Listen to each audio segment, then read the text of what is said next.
Javnost je ostala u potpunom šoku kada se javilo da se dogodila još jedna užasna tragedija, a sumnja se da nema preživelih.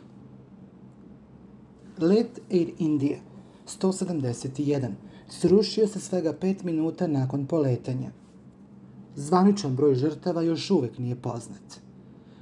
Na društvenim mrežama pojavili su se raznorazni užasni snimci, ali i fotografije sa mesta stravične nesreće u Indiji.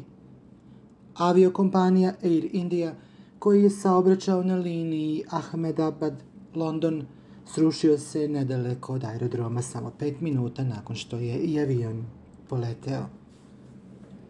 U avionu je bilo 244 putnika, među kojima i 12 članova posade.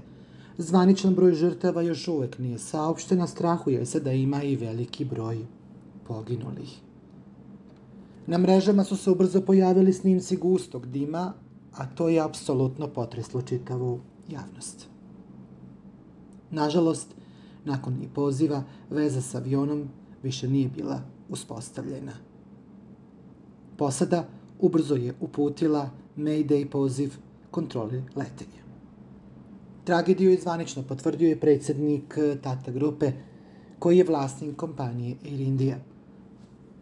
Sa dubokom tugom potvrđujem da je let Air India 171 koji je danas poleteo ka Londonu doživeo tragičnu nesreću. Naše misli i najdublje saučešće upućujemo porodicama i voljenima svih pogođenih ovom strašnom tragedijom. U ovom trenutku naš glavni fokus je na pružanju podrške svim pogođenima i njihovim porodicama. U punoj saradnji smo sa spasilačkim ekipama na terenu i činimo sve što je u našoj moći kako bismo pomogli, navodilo se u izjavi. Javnost je ostala jako tužna nakon svih ovih vesti.